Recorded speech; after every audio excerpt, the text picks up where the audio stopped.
Das erste Morgenlicht kündigt einen wunderschönen Jagdtag an.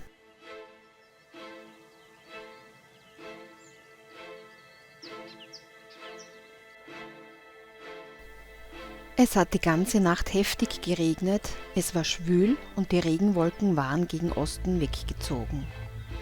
Nur im mittleren Teil des Reviers war es anfangs möglich, auf Böcke zu pirschen, die in den Monaten davor ausgemacht wurden, da der Nebel in den anderen Revierteilen vorerst zu stark war.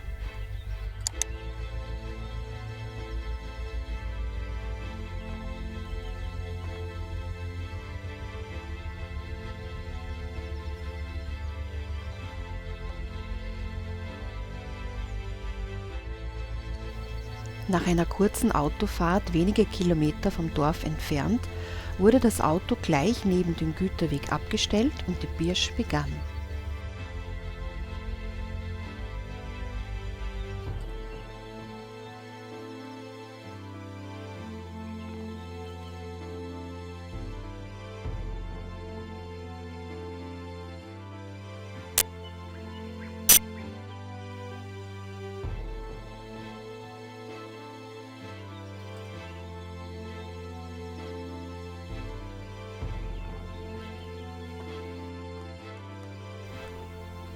Gedeckt am Rand des Feldweges kam ein Bock, ein starker Spießer, in Anblick.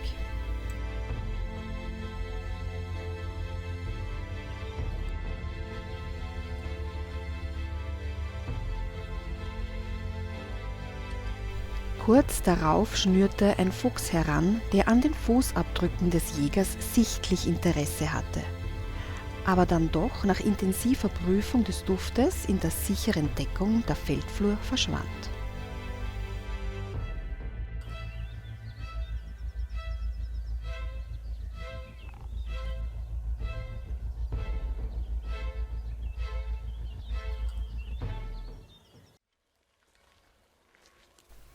Die Pirsch geht weiter. Der eine oder andere Bock zieht bereits in seine Einstände zurück. Der Nebel lichtet sich und so geht es vorsichtig voran. Bei der Pirsch über laute Schotterwege ist das Rehwild deutlich im Vorteil.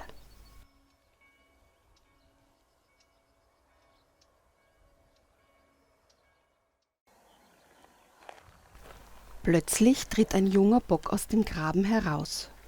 Junge Böcke haben noch nicht die Erfahrung wie ältere, Gefahr zu erkennen. Dennoch zieht er nahe dem schützenden Graben entlang, um da und dort seine Duftmarke zu hinterlassen. Das Gewehr bleibt natürlich gesichert. Es gilt einem wesentlich älteren Bock, der auf der linken Stange einen Spieß und auf der rechten Seite eine starke Sechserstange aufweist.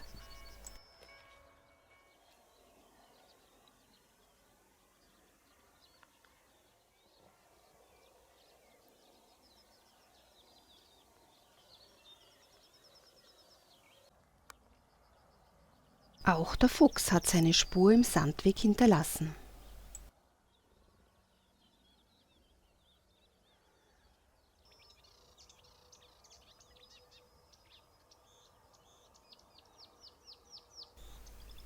Nur noch wenige Meter bis zum Auto, die Pirsch scheint erfolglos zu Ende zu gehen, bevor der Jäger noch in die anderen Revierteile aufbricht.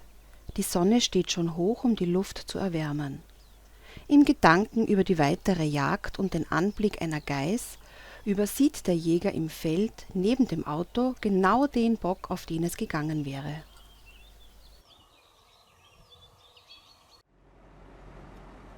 So ist die Jagd. Oft in letzter Sekunde ergibt sich eine Möglichkeit, die man nützt oder wie in diesem Fall ungenützt vorübergehen lässt.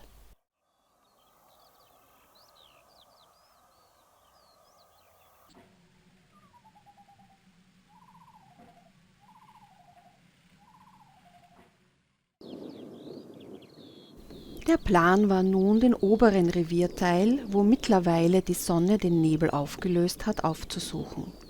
Im Wald und in den Feldeinständen fallen die Regentropfen wegen den aufkommenden Wind von den Bäumen, was Hoffnung gibt, dass das Wild sich doch noch ins Freie in die wärmende Sonne stellt.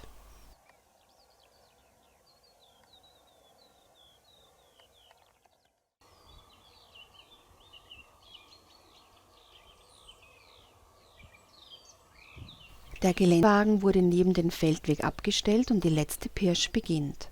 Wenige Sekunden später trat ein Bock aus dem Einstand, der offensichtlich laufkrank war. Nun steht der Jäger völlig ungedeckt auf dem Feldweg, der Wald hinter ihm, die Felder mit dem Einstand vor ihm. Der Rehbock äugt minutenlang zu ihm herüber und lässt es zu, dass Kamera und Zielstock in Position gebracht wird. Ungewöhnlich. Der Bock steht nahezu regungslos. Die Entscheidung zum Schuss wird aufgrund des Eindrucks einer Laufkrankheit, aber auch aufgrund der geringen Trophäe getroffen.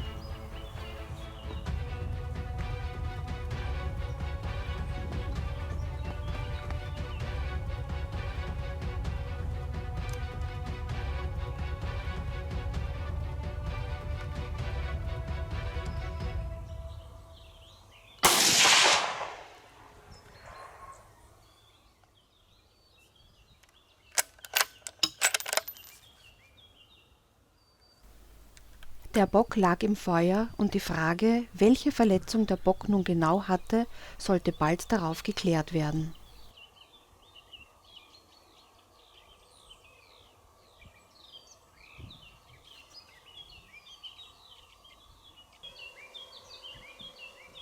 Wie immer wurde eine Viertelstunde gewartet, um danach den Bock in Besitz zu nehmen.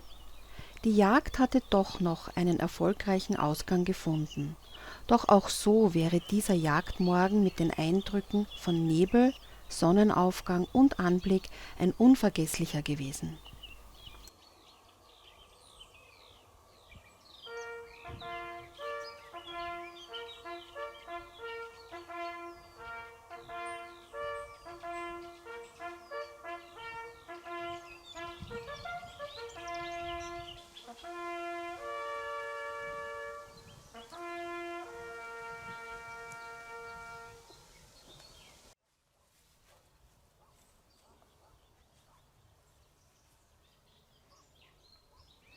Wie man da sieht, eine Verletzung vom linken Vorderlauf, wo die Maden schon drin sind. Da schaut der Knochen raus, also ein offener Bruch. Ja, den haben wir heute erlöst. Freut mich sehr.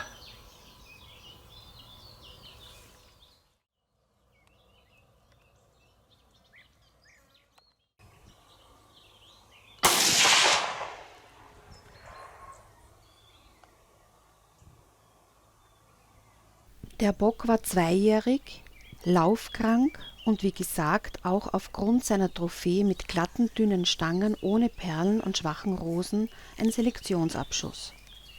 Das Wildbret wurde nicht verwertet, sondern in die Tierkörperverwertungssammelstelle gebracht. Weidmannsheil.